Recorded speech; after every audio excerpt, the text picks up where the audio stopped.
les amis de YouTube. Une salutation chaleureuse de la Voix d'Orchidée, votre espace de méditation matinale. Vous aurez également l'occasion d'apprécier des livres de réflexion matinale en audio. Abonnez-vous! Écoutons ce nouveau matinal tiré dans le livre Dis-le-moi en face de Fernando Sabala, dans la voix de...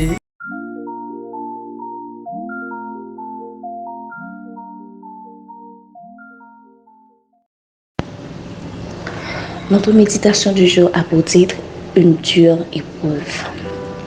Pardonne-nous nos offenses, comme nous pardonnons aussi à ceux qui nous ont offensés. Matthieu 6, verset 12. Sans aucun doute, l'une des choses les plus difficiles à faire pour un chrétien est de pardonner. Comment pardonner à l'ami qui trahit, au conjoint qui trompe, au professeur qui humilie devant tout le monde? L'expérience de Corrie ten Boom peut nous aider. Corrie grandit dans un foyer toujours ouvert aux nécessiteux.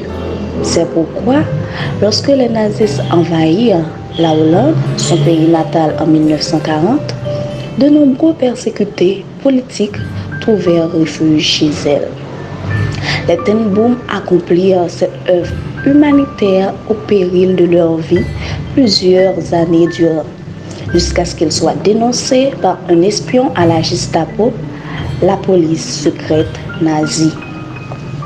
Le 28 février 1944, la Gestapo fit une descente chez eux et arrêta tous ceux qui s'y trouvaient. Le père de Corrie mourut 10 jours après son arrestation. Betsy, sa sœur, mourut dans le camp de concentration où elles étaient toutes les deux internées. Corrie fut libérée le 30 décembre 1944 et dut endurer l'épreuve la plus dure. Pourrait-elle pardonner au meurtrier de son père et de sa sœur? La Hollande fut libérée peu après la reddition de l'Allemagne. Parmi les personnes arrêtées pour crimes de guerre se trouvait l'espion qui les avait dénoncés. Cet homme était un traître.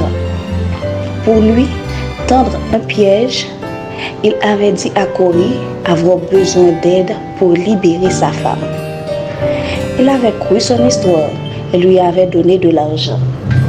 Et comme Judas, en sortant de chez elle, il était allé la trahir. Mais à présent, il était condamné à mort. Que fit-elle? Il lui envoya une lettre disant: Souvenez-vous que Jésus est mort pour vous sur la croix. Si vous croyez en lui et désirez être son enfant, vous serez sauvés pour l'éternité. Je vous ai pardonné, Dieu vous pardonnera aussi, si vous le lui demandez. Par Boswell Moore, Life Lesson from the Hiding Place.